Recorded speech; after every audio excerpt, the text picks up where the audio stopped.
Alhamdulillah. Wassalatu wassalam. Ala Rasulillah wa ala alihi wa sahbihi ajmain. Amma ba'd. A'udhu billahi minash shaitanir rajim. Bismillahir rahmanir rahim. Wa ma khalaqtul jinna wal insa illa liya'budun. Rabbi shrah li sadri wa yassir li amri wa hlul 'uqdatam min lisani yafqahu qawli. My respected elders and my dear brothers and sisters, I welcome all of you with the Islamic greetings. Assalamu alaikum wa rahmatullahi wa barakatuh. May peace, mercy and blessings of Allah subhanahu wa ta'ala be on all of you. It's a pleasure for me to be in Tanzania, especially in the city of Dar es Salaam. It is my first visit to this country. I was there in Zanzibar for the last couple of days, and now I'm in Dar es Salaam. It was my desire to visit Tanzania, and finally Allah has made it possible, alhamdulillah. The topic of this evening's talk of mine is, what is the purpose of our lives?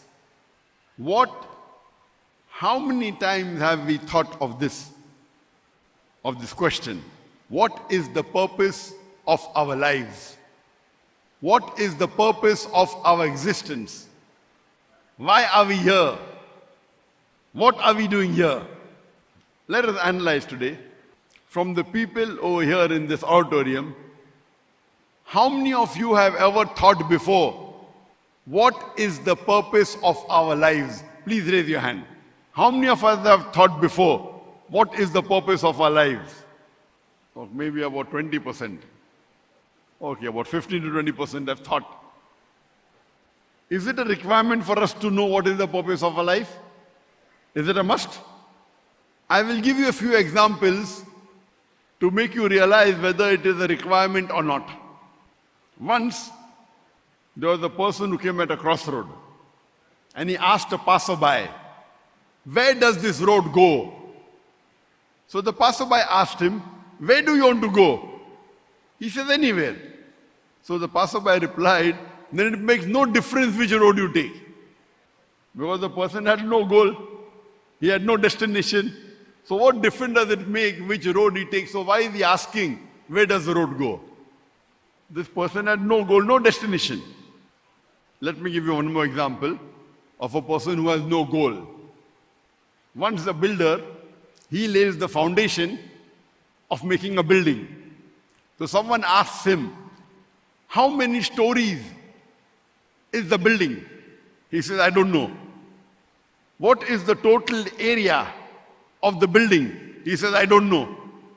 So imagine a person lays the foundation of the building, doesn't know how many story building it is, doesn't know what is the total area, no goal. So in our life, if we don't know the purpose, we are like that passerby and we are like the builder. Let me give you one more example. Once a person asks his neighbor, your dog, he always chases cars and vehicles. I'm wondering, will he ever catch up with any car? So his neighbor replies, you are thinking, will he ever catch up with any car? I'm thinking, what will he do if he catches up with the car? Even if he catches up with the car, what will the dog do? So this means a purposeless goal. His goal is to catch up with the car, but what will he do after catching up with the car? So this is the second example of purposeless goal. For example, many of us, we are doing graduation. When we ask him, what will you do after graduation? I don't know. Why do you want to become a graduate? I don't know. So his goal is to become a graduate, but he has no purpose. This is the second example of having a goal without purpose.